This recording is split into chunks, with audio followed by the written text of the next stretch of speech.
So here we have the Ford Focus titanium automatic on a 66 plate. I can show you around the outside of the car first of all, and then we'll hop in and I'll run through a few controls on the inside. But as you'll see from the outside, it's a 5-door car with alloy wheels.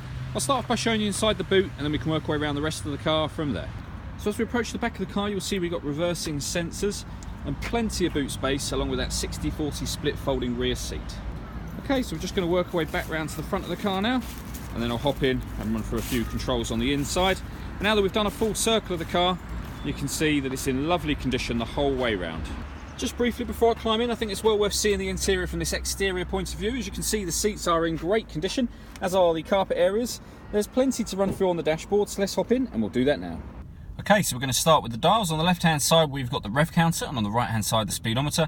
In the middle at the bottom we have the fuel gauge and coolant temperature gauge, and then above that we have a trip computer which includes the total miles on this car, which are 7,309.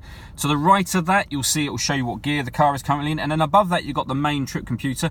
You can change the information that's displayed there using the buttons on the left hand side of the steering wheel. One of those pieces of information, as you can see, is a digital readout for the speedometer, which is lovely and clear.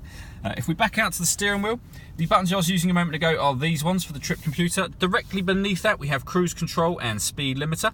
And then over on the right hand side we've got stereo controls, as well as voice activation for the phone, which is in the middle there. If you hit that button, after you've connected a phone, ask it to dial anyone in your contacts list and it will do that for you. Connecting the phone is done on this central screen in the middle. So this is all touch screen.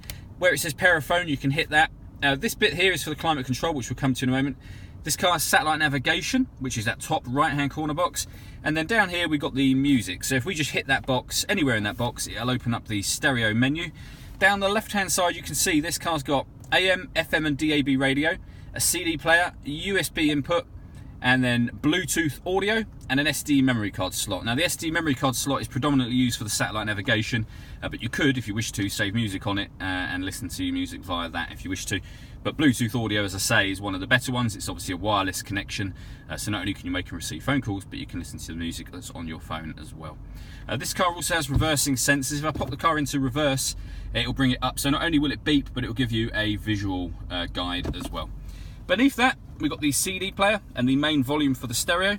And underneath that, the dual zone climate control. So you can adjust the temperature independently on the left and right hand sides of the car, here and here. Fan speed is adjustable with these two buttons. And then to turn the air conditioning on, simply press that button in the middle or hit auto and the car will maintain those temperatures for you. As this is a Ford, we've also got a heated front screen as well, and a heated rear screen over on that side. Underneath that section we have a 12-volt charging socket and a USB input at the back there.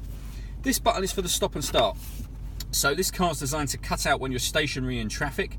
What I've just done is turn the system off so that it won't cut out. It will be on every time you start the car, and it's for you to turn it off should you wish to. You then have the fully automatic gearbox, and all the way back in the central armrest we have a second 12-volt charging socket, a second USB input, and the SD memory card slot for the satellite navigation. All that leaves me to say is thank you for taking the time to watch this video. If you'd like to come and see the car in person and have a test drive, feel free to call any of our MJA sites. We'd love to hear from you soon.